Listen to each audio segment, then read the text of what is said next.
Hey, good morning, everyone. This is Wes Henson, and you have joined Coffee with Wes. Here's the coffee. My name is Wes, and I serve as the pastor of the First Baptist Church of Cutler. And today marks a milestone in the Coffee with Wes series in the fact that here I am actually at the First Baptist Church of Cutler. I am in town, and we are doing this live. And so let me get a cup of coffee, and thank you for joining us today. I've got several seats here at the table,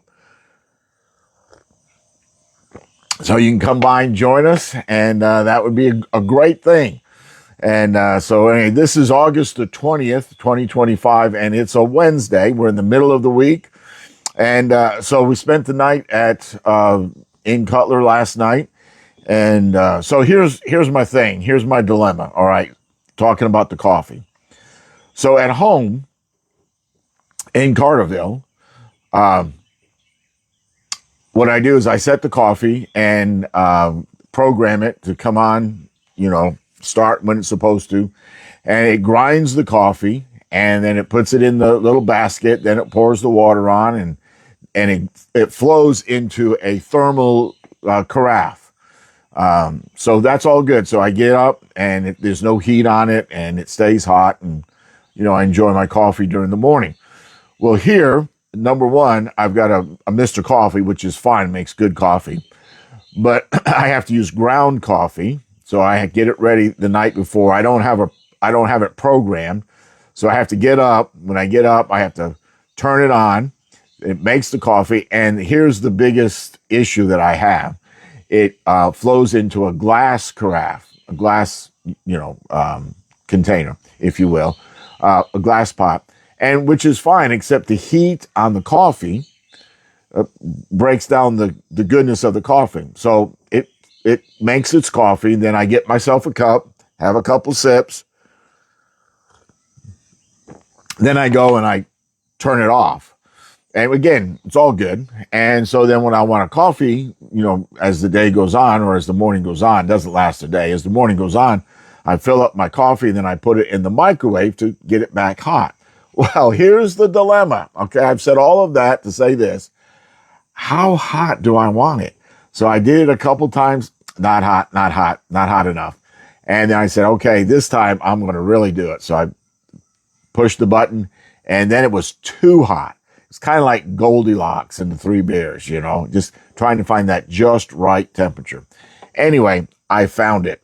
I don't know what it is. I don't know how I'm going to do it again, but I found it, and it is really good. All right, let's get to the point of our time together today. And thank you for bearing with me and getting all of that out. I don't know if you have struggles like that at all, but if you do, let me know so that I know that I am not alone. Okay, the big idea for our discussion today is this. We've been talking about generosity all week long. So here's the big idea. Generosity begins by surrendering ourselves fully to God. That's a great point, okay, when you think about being generous. Because, I don't know, I don't think we're naturally or normally generous. Maybe some folks are, but, most of us, I don't think so.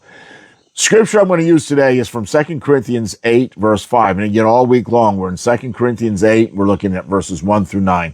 Today, we're focusing on verse 5.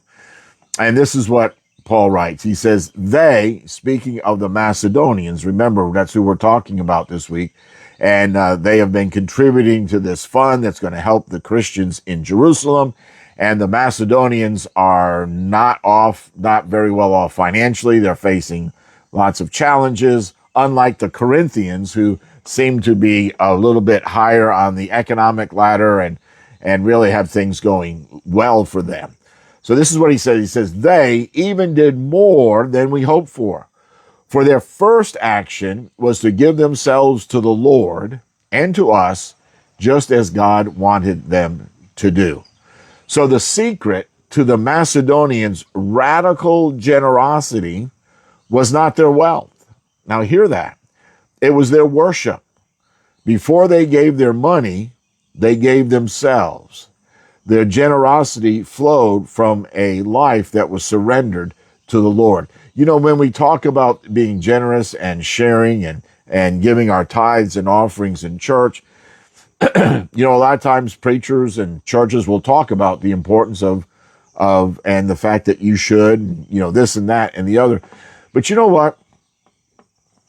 Giving is never a financial issue. And I may have said this earlier this week. Giving is never a financial issue. It is always a spiritual issue. When we give ourselves to the Lord first, then generosity flows from that. So generosity, here's the application. Generosity isn't just a financial decision. It's a spiritual decision. And so the question that you have to ask yourself as you think about being generous, and also as you think about your tithes and offerings to the Lord through the church, is have you given yourself fully to the Lord? And that's a question that only you can answer.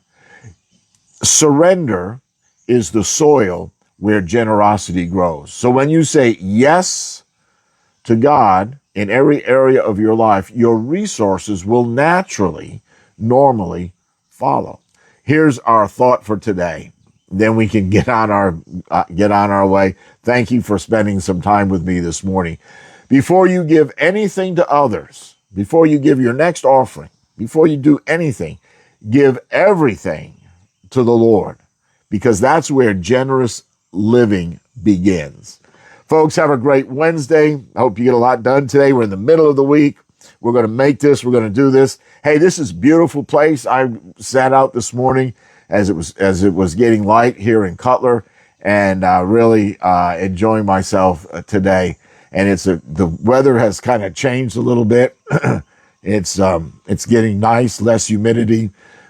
So I hope you have a great next couple days. Y'all have a good day. Take care now. See you again real soon. Bye for now.